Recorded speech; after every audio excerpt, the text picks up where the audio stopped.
மாமரத்துல வந்து பாத்தீங்கன்னா குட்டி குட்டி மாங்காய் பிஞ்சு வச்சிருக்கு. இங்க பாருங்க, பாரு எவ்வளவு பெருசு வந்துருச்சுன்னு. ஃப்ரெண்ட்ஸ் வாவ் ஃப்ரெண்ட்ஸ், அப்பப்ப இது மாதிரி வந்து பாத்தீங்கன்னா நம்ம செடி எல்லாம் பராமரிச்சுட்டே இருக்கணும். களைலாம் வளர்ந்தாலும் காய் வந்துருச்சுடா. இங்க பாரு பெருசாவே இருக்கு.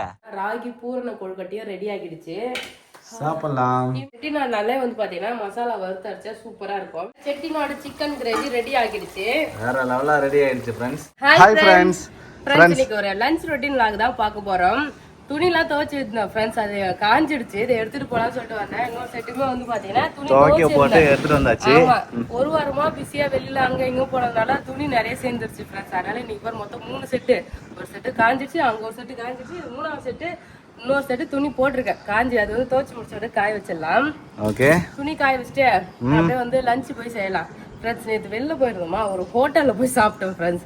செட்டிநாடுன்னு சொல்லிட்டு பேர் வச்சிருந்தாங்க, ஜெயம் செட்டிநாடு. ஆமா, பேரை பார்த்து ஏமாந்து உள்ள போயிட்டேன். சங்கீதா ஆசையா ஹோட்டல் நேம் பார்த்துட்டு நம்ம செட்டிநாடு நல்லா இருக்கும் எல்லாமே, வா போலாம் அப்படின்னு சொல்லிட்டு கூட்டு போனாரு. பார்த்தா ஒண்ணு கூட நல்லா இல்ல ஃப்ரெண்ட்ஸ். சிக்கன்லாம் ரசம் கூட நல்லா இல்ல, அப்படியே மோசமான சாப்பாடு. நான் இது வரைக்கும் சாப்பிட்டதே இல்ல.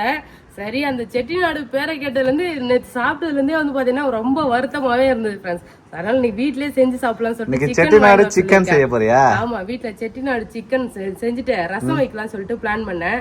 அப்படியே துணி காய வச்சுட்டு ரசத்துக்கு கொத்தமல்லி இலை பறிச்சுட்டு போலாம் சொல்லிட்டு வந்து நம்ம மொட்டை மாடியிலே கொத்தமல்லி இலை. ஆமா சரி, அறுவடை பண்ணிட்டு போயிடலாம். Okay okay. ஆனா உச்சி வெயில் இதுதான் கரெக்டான லஞ்ச், சாப்பிட வேண்டிய டைம். ஆனா இப்பதான் சமைக்கவே போறேன். இங்க பாருங்க ஃப்ரெண்ட்ஸ், இந்த சைடு பார்த்தாலே கண்ணுலாம் அப்படியே கூசுது. சரியான வெயில் ஸ்டார்ட் ஆயிடுச்சுல்ல. இதுக்கப்புறம் சம்மர் தான் செய்யுதா. நம்ம தண்ணிக்கு நம்ம மொட்டை மாடிக்கு வேற அந்த இதெல்லாம் போடணும். சம்மர்ல வெயில் தாங்கவே தாங்காது. ஃபுல்லாவா?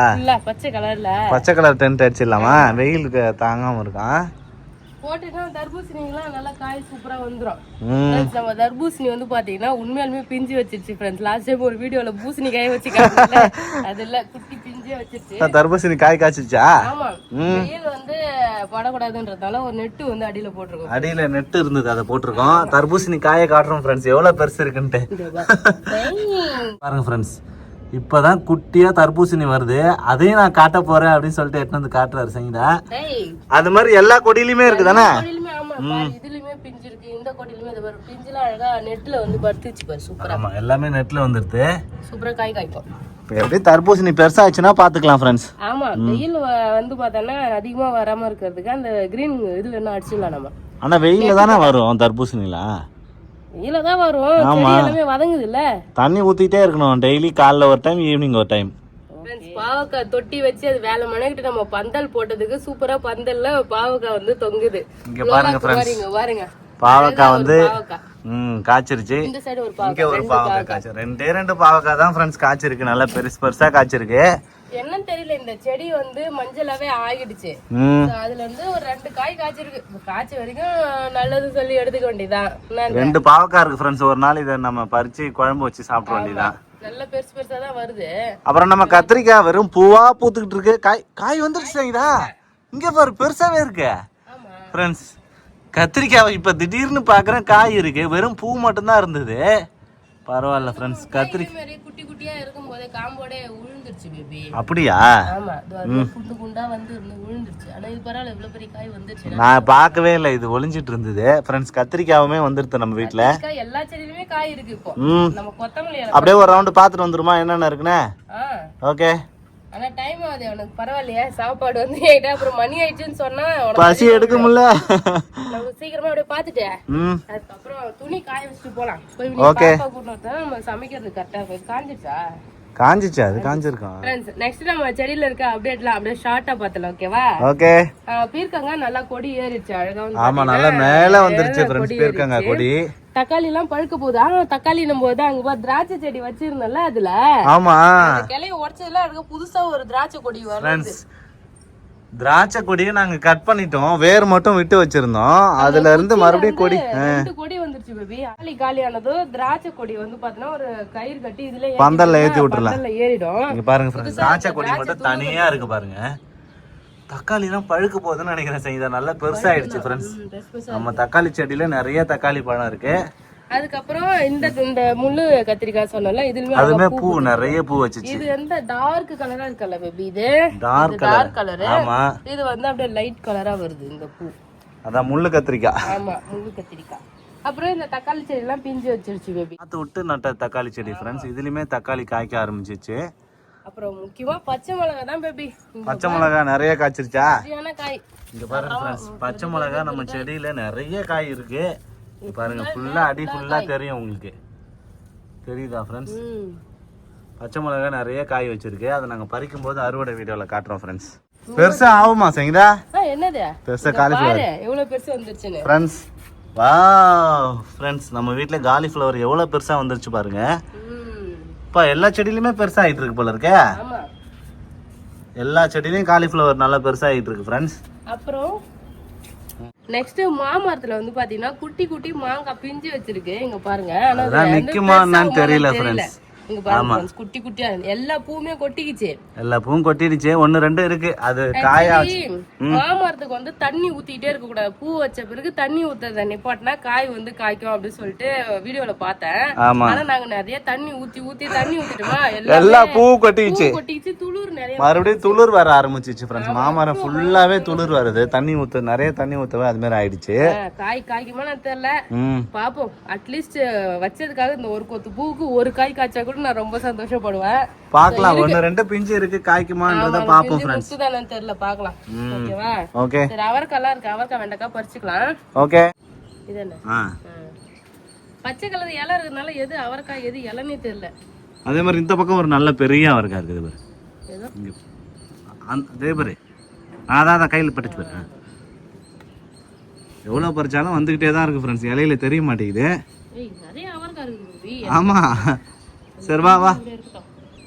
அவ்வளவுதான், துணி காய வைக்கலாம். அந்த துணி எல்லாம் எடுத்து மடிச்சு வைக்கணும். ஓகே, துணி காய வச்சிடலாம். அடுத்து என்ன இருக்கு அப்டேட்? அடுத்து பாலக்கீரை ஃப்ரெண்ட்ஸ். பாலக்கீரை அத்தை பூவே வச்சிருச்சு ஃப்ரெண்ட்ஸ். இந்த செடியில பூ வச்சிருச்சு பாலக்கீரை. நாங்க அப்பப்போ கட் பண்ணி பறிச்சுக்கிட்டே இருந்தோம். ஃபைனலா பூ வந்துருச்சு ஃப்ரெண்ட்ஸ். இது வந்து பழைய செடி சங்கீதா. இந்த பக்கம் இருக்கிறது எல்லாம் பழைய செடி, இதெல்லாம் புது செடி ஃப்ரெண்ட்ஸ். இது பழைய செடியில வந்து நம்ம இலையை மட்டும் தானே கிள்ளிக்கிட்டே இருந்தோம். ஆமா, இப்போ இலை முட்டி போயிட்டு அழகா பூ வந்துருச்சு. விதை வருதான்னு பார்க்கலாம், விதைக்கு விட்டுலாம் அப்படியே. ஓகே, விதை விட்டுனா அடுத்து நம்ம வந்து பாலக்கீரை விதை யூஸ் பண்ணிக்கலாம். கீரை ஒரு செட்டு ஃபுல்லா ரெடி ஆயிடுச்சு ஃப்ரெண்ட்ஸ். இன்னும் 2-3 நாள்ல பறிக்கலாம். இங்க பாரு பேபி, என்ன பேபி? சாத்துக்குடி. வாவ் ஃப்ரெண்ட்ஸ், அடுத்த ரவுண்ட் சாத்துக்குடி காய்க்க ஆரம்பிச்சிச்சு. காய் வச்சிருச்சு, நிறைய பூ வச்சிருக்கு ஃப்ரெண்ட்ஸ். இங்க பாருங்க எவ்வளவு பூ வச்சிருக்கு பாருங்க.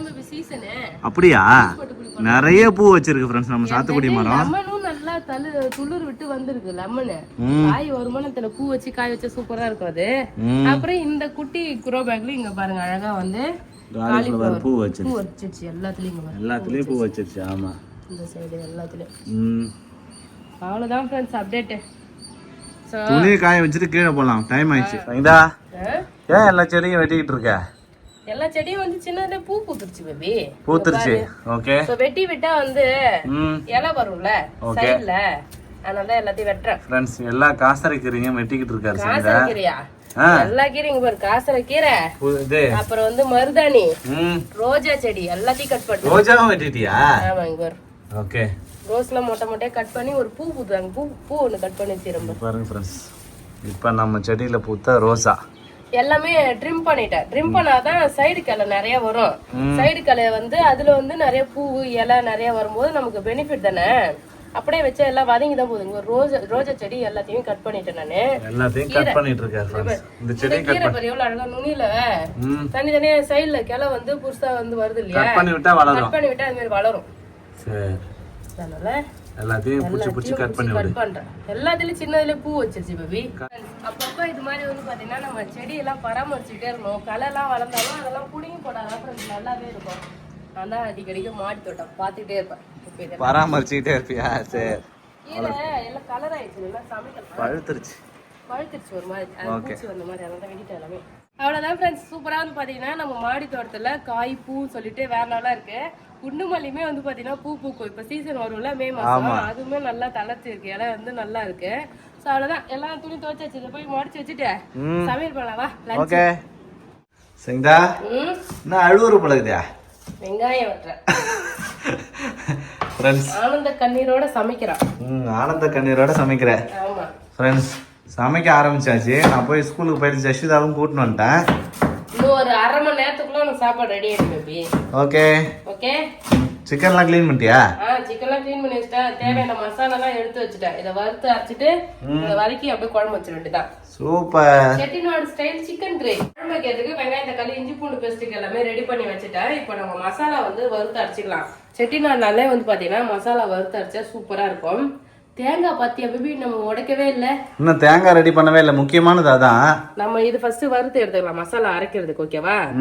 என்னென்ன எடுத்துருக்குன்னு பாத்தீங்கன்னா மல்லி, கொத்தமல்லி, காஞ்ச மிளகாய், பட்டை வகை, அதுக்கப்புறம் வந்து பாத்தீங்கன்னா மிளகு, சோம்பு, சீரகம், கொஞ்சமா கருவேப்பிலை எடுத்துருக்கேன். பச்சை கருவேப்பிலை. இது எல்லாத்தையும் வறுத்து எடுத்துக்கலாம். அப்புறம் இது போடும் கசகசாலாம். கசகசாவும் வறுத்து எடுக்கணும். தேங்காய் கூட போட்டு வறுத்து எடுக்கணும். தேங்காய் கூட போட்டுக்கலாம். தேங்காய் போடாதே இந்த மசாலா மட்டும் போட்டாலே சூப்பரா இருக்கும் பேபி. தேங்காய் போட்டா ரொம்ப திக்கா இருக்கும்ல. ஆமா. தேங்காய் போடாம இந்த மசாலா கூட போட்டுக்கலாம். நல்லா இருக்கும். தேங்காய் வேணுமா வேணாமா உனக்கு? வேணும்தான். சரி. ஒரு தேங்காய் வச்சு தாயேன். நல்லா அப்படியே பொன்னிறமா வறுக்கணும். அந்த வாசனை அப்படியே வீசும் பாருங்க. கம கம கமன்னு வாசனை வர வரைக்கும் வறுத்துக்க வேண்டியதா? ஆமா. இப்பவே நல்லா வாசனை வருதுங்களா? சூப்பரா இருக்குல்ல? கருவேப்பிலை எல்லாம் போட்டா இன்னுமே நல்லா இருக்கும். அதான் கொஞ்சம் பச்சை கருவேப்பிலை அப்படியே ஃப்ரெஷ்ஷாக அப்படியே உருவி போட்டிருக்கேன். அதையும் சேர்த்து வறுத்துக்கலாம். பச்சை அரைக்கிறத விட வறுத்து அரைச்சுன்னா அரைக்கிறதுக்கும் ஈஸியாக இருக்கும். நல்லா வாசனையாகவும் இருக்கும். செட்டிநாளாலே மசாலா வந்து நல்லா வறுத்து தான் அரைக்கணும். தேங்காயுமே துருவி அதையுமே நல்லா டீப்பாக வறுத்து தான் அரைக்க போகிறேன்.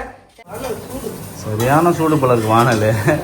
தேங்காய் வறுத்துக்கிட்டு இருக்கோம் ஃப்ரெண்ட்ஸ். வெறும் வானலில் போட்டு நல்லா ஹீட்டு இந்த வானல். ஆமாம். சூப்பரா தேங்காயுமே வதக்கியாச்சு. நீங்க பாருங்க நம்ம எடுத்து வச்ச மசாலா எல்லாமே சூப்பரா பொரியிற மாதிரி வறுத்துட்டோம். அது கூட வந்து பாத்தீங்கன்னா கொஞ்சம் கசகசாவே போட்டு வறுத்துட்டேன். கசகசா போட்ட உடனே பாப்கார்ன் பொரியுதுல அது மாதிரி பொரியுது பேபி. டப டப டபன்னு வெடிக்குது. ஹீட் அதிகமாயிடுச்சுல அதனால பொரிஞ்சிருக்கும். சரகா வந்து பாத்தீங்கன்னா தேங்காயுமே வறுத்துட்டேன். கொஞ்சம் இது மாதிரி கருப்பா வர அளவுக்கு வதக்கணும் ஃப்ரெண்ட்ஸ். அதாவது அந்த ஈரப்பதமே இல்லாத மாதிரி வந்து ட்ரையா வறுத்துக்கணும் தேங்காவை. அப்பதான் அதோட ஃப்ளேவர் வந்து நல்லா இருக்கும் செட்டிநாடுக்கு. இப்போ இது எல்லாமே நம்ம ஆற வச்சு பவுடரா அரைச்சு எடுத்துக்கலாம். ஓகேவா? ஓகே. தண்ணி விட்டு அரைச்சாலும் ஓகே, பவுடரா அரைச்சாலும் ஓகே. ஒரு குழம்பு பேஸ்டா அரைச்சு எடுத்துக்கலாம். ஆமா. இப்போ நம்ம குழம்பு ஒரு பக்கம் வைக்கலாம் ஃப்ரெண்ட்ஸ். இப்போ நம்ம கிரேவி பண்றதுக்கு வானல்ல எண்ணெய் ஊத்திருக்கேன். கொஞ்சமா சோம்பு சேர்த்துக்கலாம். ஓகே. பட்டை வகை வந்து நம்ம வறுத்து மசாலாவா அரைக்க போறோம். நான் எப்பயுமே மேக்ஸிமம் பட்டை வகைலாம் சேர்க்க மாட்டேன் ஃப்ரெண்ட்ஸ் கிரேவி பண்ணா. அது ஒரு மாதிரி டிஸ்டர்பன்ஸா இருக்கும் சாப்பிடும் போது. அதனால சோம்பு மட்டும் சேர்த்துட்டு இது கூட பச்சை மிளகாயும் கருவேப்பிலையும் சேர்த்துட்டு வெங்காயம் சேர்த்துக்கிறேன். சாப்பிடும் போது பட்டை வகை டிஸ்டர்பன்ஸா இருக்கும். ஆமா ஃப்ரெண்ட்ஸ் தொலைநோக்கு பாருங்க பாத்தீங்களா இல்லையா அவருக்கு? இல்ல ஃப்ளேவர் வந்து கொஞ்சம் அதிகமா இருக்க மாதிரி தெரியும் எனக்கு. அது போட்டு சமைச்சாலே கசகர மாதிரி ஒரு ஃபீலா இருக்குமா. அதனால போட மாட்டேன். இப்பதான் மசாலா அரைக்க போறோம்ல, அரைக்கும் போது அதுலயே வந்துடும். ஆமா. இப்போ இந்த ஆனியனை நல்லா வதக்கிடுவா ஃப்ரெண்ட்ஸ். சின்ன வெங்காயம் வச்சிருக்கேன். நல்லா சின்ன வெங்காயம் போட்டு வச்சிருந்தா சூப்பரா இருந்திருக்கும். சின்ன வெங்காயம் மறந்துட்டேன். ஆமா மறந்துட்டேன். அப்புறம் டைம் வேற ஆயிடுச்சு. அப்புறம் 3 மணி தான் சாப்பாடு சொல்லுவேன். நீ 4 மணி சொல்லிடுவா. அதோட நான் பெரிய வெங்காயமே கட் பண்ணிக்கிட்டேன். நல்லா வதங்கிடுச்சு ஃப்ரெண்ட்ஸ். இஞ்சி பூண்டு பேஸ்ட் எடுத்துக்கலாம். இஞ்சி பூண்டு பேஸ்டா இல்ல ஜூஸா செய்யலா ஃப்ரெண்ட்ஸ்? இஞ்சி பூண்டு பேஸ்ட் ஊத்துவான்னு பார்த்தா ஜூஸ் ஊத்துறேன். இல்ல மிக்ஸி அரையில கொஞ்சம் தண்ணி விட்டனா ஜூஸ் மாதிரி வந்துருச்சு. அதான் கொஞ்சம் நல்லா இருக்கும் தம்பி. இஞ்சி பூண்டு ஜூஸ்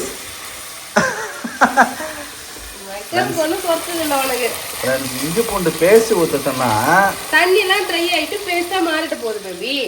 சரி சரி சரி. பிரச்சனை இப்ப வெங்காயமும் நல்லா அதே சமயம் வெந்து வதங்கிடும் சூப்பரா. ஓகே. அரைக்கிறதுக்கு திக்கா அரைக்காம இப்படி எல்லாம் ஐடியா சொல்லிட்டு இருக்காரு ஃப்ரெண்ட்ஸ் பாருங்க. இப்போ இதுல வந்து பாத்தீங்கன்னா பேஸ்ட் வச்சா என்ன போட்டுக்கலாம்.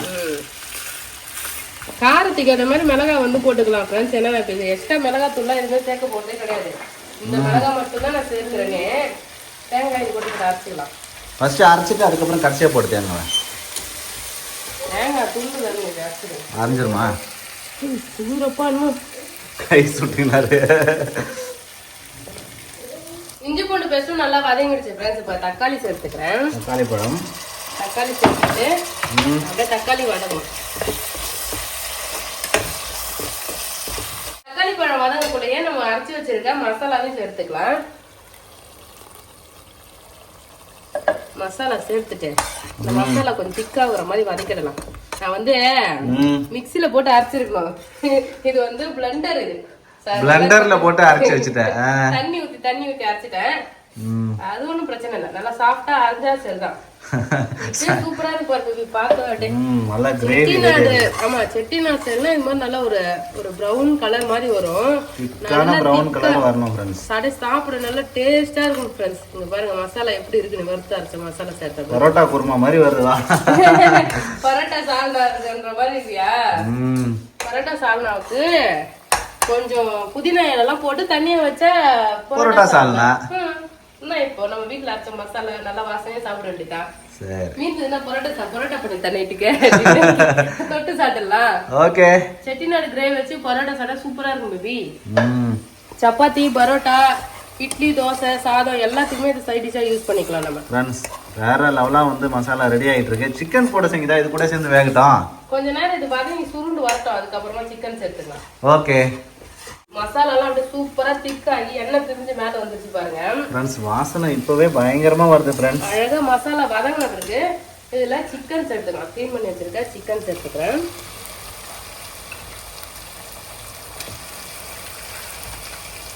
க்ளீன் பண்ணி வச்ச சிக்கன் எல்லாத்தையும் சேர்த்துக்கலாம் ஃப்ரெண்ட்ஸ். நல்லா மசாலால ஒரு 2 மினிட்ஸ் வதக்கிடலாம். உப்பு மட்டும் கொஞ்சம் சேர்த்துக்கலாம். இப்போ நம்ம உப்பு இன்னும் சேர்க்கல, உப்பு சேர்த்துக்கலாம். ஓகே, உப்பு தேவையான அளவுக்கு சேர்த்துக்கலாம் ஃப்ரெண்ட்ஸ். உப்பு தான் இம்பார்ட்டன்ட். தேவையான அளவுக்கு உப்பு தேவையான அளவுக்கு சேர்த்துட்டு நல்லா மிக்ஸ் பண்ணிக்கலாம். இதில் குழம்பு தூள் வேணா ஒரு டீஸ்பூன் நம்ம வீட்டு குழம்பு தூள் வந்து சேர்த்துக்கலாம். காரத்துக்கு ஏற்ற மாதிரி சேர்த்துக்கலாம். ஆமாம். ஸோ இந்த மசாலாவே நல்லா காரமாக நல்லா இருக்கும். வேணும்னா நம்ம வீட்டு தூளுமே இதில் சேர்த்துக்கலாம், ஒன்றும் பிரச்சனை இல்லை. சூப்பராக வந்து பார்த்தீங்கன்னா சிக்கன் வதங்கி வந்துடுச்சு. இங்கே பாருங்க நல்லா எண்ணெய் பிரிஞ்சு வேற லெவலா வந்திருக்கு. பார்க்கும்போதே வேற லெவலா இருக்கு ஃப்ரெண்ட்ஸ். நல்லா கலர்ஃபுல்லா வந்துகிட்டு இருக்கு. தண்ணி மட்டும் கொஞ்சமா சேர்த்து கொதிக்க வச்சிடலாம். ஓகே. எந்த அளவுக்கு திக்னஸ் வேணுமோ தண்ணியா வேணாலும் தண்ணியா பண்ணிக்கலாம், இல்ல திக்கா வேணாலும் நம்ம திக்கா ரெடி பண்ணிக்கலாம். அப்படியே வேக வச்சு எடுத்துட்டா முடிஞ்சது ஃப்ரெண்ட்ஸ். ஆமா, செட்டிநாடு ஸ்டைல் சிக்கன் கிரேவி தான் பண்றானோ தண்ணி கம்மியா வைக்கிறேன். ஓகே, சங்கீதா கிட்ட இப்பதான் ஃப்ரெண்ட்ஸ் நேத்து அந்த ஹோட்டல்ல இருந்து அந்த வெறியோட வந்து செஞ்சிருக்காரு. இன்னைக்கு வேற லெவலான டேஸ்ட்ல வந்திருக்கு ஃப்ரெண்ட்ஸ். பாப்போம். அப்படியே லைட்டா அப்படியே சுண்டி வரட்டும், நம்ம இறக்கலாம். Okay okay. வந்து ஒரு 10-15 நிமிஷத்துல வெந்துரும் ஃப்ரெண்ட்ஸ். ரொம்ப நேரம் குக் பண்ணணும்னு அவசியம் கிடையாது. இந்த சிக்கன் அப்படியே சுண்டி வந்ததும் நம்ம எடுத்துடலாம். கொத்தமல்லி பறிக்க போறோம் தானே மத்தியில கொத்தமல்லி பறிக்காம கடைசி வரைக்கும் கொத்தமல்லி பறிக்கலாம். அப்படியே செடியெல்லாம் சுத்தி பார்த்துட்டு கதை பேசிட்டு கீழே வந்துட்டேன். போய் கொத்தமல்லி வந்து கட் பண்ணிட்டு வந்துடுறேன். ஓகே. சூப்பரா வந்து பாத்தீங்கன்னா நம்மளோட செட்டிநாடு சிக்கன் கிரேவி ரெடி ஆகிடுச்சு. வேற லெவலா ரெடி ஆயிடுச்சு ஃப்ரெண்ட்ஸ். இதுல வந்து பாத்தீங்கன்னா ஃபைனலா கொத்தமல்லி அப்படியே தூவி விட்டு குழம்பு வந்து ஒரு மிக்ஸ் பண்ணுவோம். மிக்ஸ் பண்ணி இறக்கிடலாம் ஃப்ரெண்ட்ஸ். ஆமா, நல்லா காரம் சாரமா ரெடி பண்ணியாச்சு ஃப்ரெண்ட்ஸ். நல்லா கமகமன்னு வாசனையோட இருக்கு. இன்னும் கொஞ்சம் திக்கா வேணாலும் குழம்பு வந்து பாத்தீங்கன்னா கட்டியாக்கி இறக்கிக்கலாம். நான் வந்து பாத்தீங்கன்னா இந்த ஸ்டேஜ்ல நிப்பாட்டிட்டேன் ஃப்ரெண்ட்ஸ். ஏன்னா இப்ப சாப்பிட்றதுக்கும் நைட் சாப்பிட்றதுக்கும் தேவைப்படும். அதனால ஆமா, ஆல்ரெடி மணி 3 ஆயிடுச்சு ஃப்ரெண்ட்ஸ். 3 மணி அப்புறம் ஒரு 8 மணிக்கு சாப்பிட்றதுக்கு கரெக்டா இருக்கும் ஃப்ரெண்ட்ஸ். அதனாலதான் சரி, இப்போ நம்ம ஆஃப் பண்ணிடலாம். சாப்பிடலாமா? ஓகே. நீ சாப்பிடு பேபி, உனக்கு வந்து நான் ஒரு ஸ்நாக்ஸ் ரெடி பண்ணி தரேன். ஓகேவா? ஓகே. காம்ப்ளிமெண்ட் வந்து உனக்கு உடனே ஸ்நாக்ஸ் பண்ணி தரேன். ஓகே. சங்கீதா, ஸ்நாக்ஸ் செஞ்சு தரேன்னு இங்க பாரு. என்னது? முடிச்சிட்டேன். செஞ்சு வேற லெவல் தான் ஃப்ரெண்ட்ஸ். ராகி பூர்ண கொழுக்கட்டை செய்றேன் பேபி. சரி, நீ செய்யற. இங்க ஒருத்தர் ஏதோ செஞ்சுட்டு இருக்காரு. என்னம்மா பண்ற? என்ன பண்ற? கொழுக்கட்டை ஃப்ரெண்ட்ஸ். கொழுக்கட்டை மாவு வச்சு ஜஷிதா விளையாடிக்கிட்டு இருக்காரு. சிவராத்திரிக்கு செஞ்ச கொழுக்கட்டை பூர்ணம் வந்து பாத்தீங்கன்னா மீந்து இருந்தது ஃப்ரெண்ட்ஸ். அதை வச்சு வந்து பாத்தீங்கன்னா இன்னைக்கு ராகி மாவுல கொழுக்கட்டை செஞ்சுட்டேன். வேற லெவல் ஃப்ரெண்ட்ஸ். பூர்ணம் மீந்துட்டு எடுத்து வச்சிருந்தேன் கப்புல. ஆமா, ஃப்ரிட்ஜ்ல வச்சிருந்தேன். சூப்பரா இருக்கு பேபி. அப்படியே அதை வச்சு கொழுக்கட்டை பூர்ண கொழுக்கட்டை. நம்ம ராகி மாவு வந்து உப்பு போட்டு சுடு தண்ணி போட்டு நான் ரெடி தண்ணி பண்ணி வச்சிருக்கேன். ஏதோ பண்ணக்கூடாது. ராகி மாவுல உப்பு போட்டு மிக்ஸ் பண்ணி நல்லா கொதிக்கிற தண்ணி ஊற்றி மிக்ஸ் பண்ணனா சூப்பரா வந்துடும் ஃப்ரெண்ட்ஸ். அழகா இங்க பாருங்க, அப்படியே சப்பாத்தி மாவு மாதிரி வந்துடும். கையில ஓட்டாது. ஸோ அதில் பூர்ணம் வச்சு இப்படி ஒரு மடக்கிட வேண்டியதான் கொழுக்கட்டை. இதை வந்து ஒரு 5 நிமிஷம். என்னம்மா அது? பூர்ண கொழுக்கட்டை. கொழுக்கட்டை செய்யணும் சொல்லுமா. சொல்ல. பூர்ண கொழுக்கட்டை செய்யணும் சொல்லுமா. சொல்ல. அவ்வளவுதான் ஃப்ரெண்ட்ஸ். இங்க பாருங்க, வாவ், சூப்பரா கொழுக்கட்டை ரெடி ஆகிடுச்சு. மழை இருக்கு ஃப்ரெண்ட்ஸ். பார்க்கிறதுக்கு சூப்பரா இருக்கு. வாசனையும் நல்லா இருக்கு. ராகி கொழுக்கட்டை சுடுது பேபி. பயங்கர சூடா இருக்கு. பார்த்து சுடுற போது சுட்டுச்சா? தண்ணியே இல்ல சங்கீதா சுத்தமா. கொஞ்சம் நேரம் தண்ணி ட்ரை அடி பிடிச்சிருக்கோம். கொஞ்ச நேரத்துல வெந்துடும். நான் கொஞ்சமா தண்ணி வச்சேன். அவ்வளவுதான் ஃப்ரெண்ட்ஸ். சூப்பரா வந்து பாத்தீங்கன்னா ராகி பூரண கொழுக்கட்டையும் ரெடி ஆகிடுச்சு. சாப்பிடலாம். ஈவினிங் ஸ்நாக்ஸ் சாப்பிட போறோம் ஃப்ரெண்ட்ஸ். இந்த வீடியோ எப்படி இருக்குன்னு சொல்லிட்டு கமெண்ட் பண்ணுங்க. இந்த வீடியோ பிடிச்சிருந்ததுன்னா லைக் பண்ணுங்க, ஷேர் பண்ணுங்க, கமெண்ட் பண்ணுங்க. அப்படியே நம்ம சேனல் சப்ஸ்கிரைப் பண்ணாதவங்க மறக்காம சப்ஸ்கிரைப் பண்ணீங்க ஃப்ரெண்ட்ஸ். Tata bye.